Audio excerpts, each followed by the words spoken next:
ఓ minor బాలికపై అత్యాచారానికి పాల్పడ్డ మహమ్మద్ కయ్యూమ్ అనే నిందితుడికి 51 ఏళ్ల జైలు శిక్ష విధిస్తూ కోర్టు తీర్పు చెప్పింది.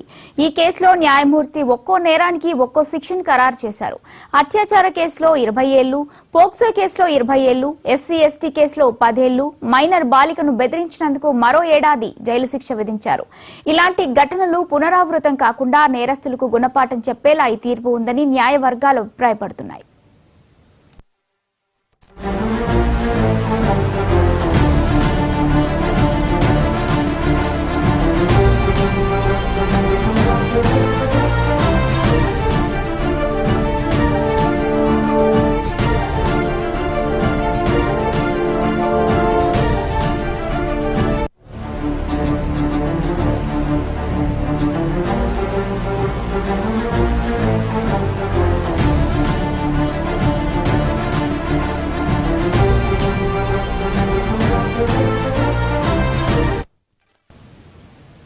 నల్గొండ జిల్లా పోక్సో కోస్ట్ సంచలన తీర్పు వెలువరించింది. ఓ మైనర్ బాలికపై అత్యాచారానికి పాల్పడిన మహమ్మద్ కయ్యూమ్ అనే నిందితుడికి 51 ఏళ్ల జైలు శిక్ష విధిస్తూ కోర్టు తీర్పు చెప్పింది.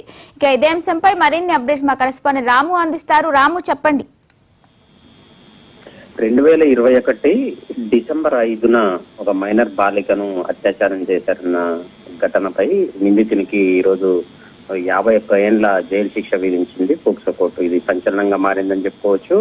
ఎందుకంటే 51 ఏళ్ల జైలు శిక్ష అనేది ఇప్పటి వరకు కూడా ఈ మధ్య కాలంలో ఎక్కడ కూడా విధించలేకపోవడంతో కూడా ఇది ఒక సంచలనంగా మారింది. మొత్తంగా 2021లో డిసెంబర్ 5న స్కూల్ నుంచి ఇంటికి వచ్చే క్రమంలో బస్ స్టాప్ వద్ద నిలబడ్డటువంటి మైనర్ బాలికను కార్ డ్రైవర్ గా పనిచేస్తున్నటువంటి మహమ్మద్ కయ్యూమ్ అనే వ్యక్తి బలవంతంగా బైక్ మీద ఎక్కించుకొని ఒక పాడుపడ్డ బిల్డింగ్ లో తీసుకుని అత్యాచారం చేసినట్టు కూడా తల్లిదండ్రులకు చెప్పింది. దీంతో తల్లిదండ్రులు వెంటనే తిప్పర్తి కేసులో కేసు నమోదు చేశారు. ఇక అప్పటి నుంచి 2022 నుంచి కూడా ఈ కేసుకు సంబంధించినటువంటి వాదోపవాదాలు జరుగుతున్నాయి. ఈ రోజు తుది తీర్పు వెల్లడించారు పోక్సో కోర్టు ఇన్ఛార్జి న్యాయమూర్తి రోజారమణి.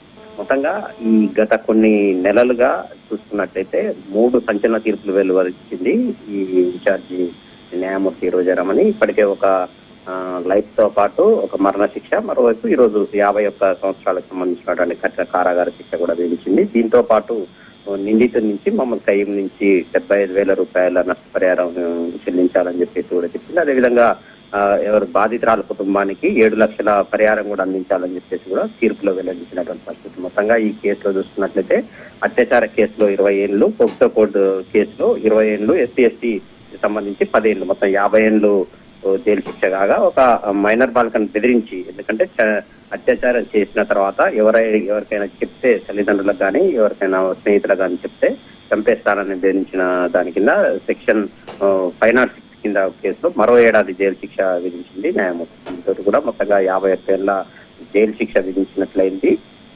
ఇక 2021 నుంచి కూడా పోలీసులు ఈ కేసులో మొత్తానికి సైంటిఫిక్ ఎవిడెన్స్ కూడా అన్ని కూడా కోర్టుకు సబ్మిట్ చేయడంతో కూడా నిందితునికి శిక్ష పడిందని చెప్పాలి. ఈ కేసులో శిక్ష పడిన తర్వాత బాధితురాలి కుటుంబ సభ్యులు హర్షం వ్యక్తం చేసినటువంటి పరిస్థితి ఉంది. మరోవైపు పబ్లిక్ ప్రాసిక్యూటర్ రంజిత్ కుమార్ కూడా ఇలాంటి ఘటనలు మరోసారి జరగకుండా ఇలాంటి కేసులకు సంబంధించినటువంటి శిక్ష ఏదైతే ఉందో కనువిప్పు కావాలని చెప్పేసి కూడా ఆయన వ్యాఖ్యానించారు శిక్ష పడిన తర్వాత. మొత్తంగా దీనికి సంబంధించి పోలీసులు సరైన సాక్ష్యాధారాలు సబ్మిట్ చేయడంతో ఈ కేసులో నిందితునికి కఠిన కారాగార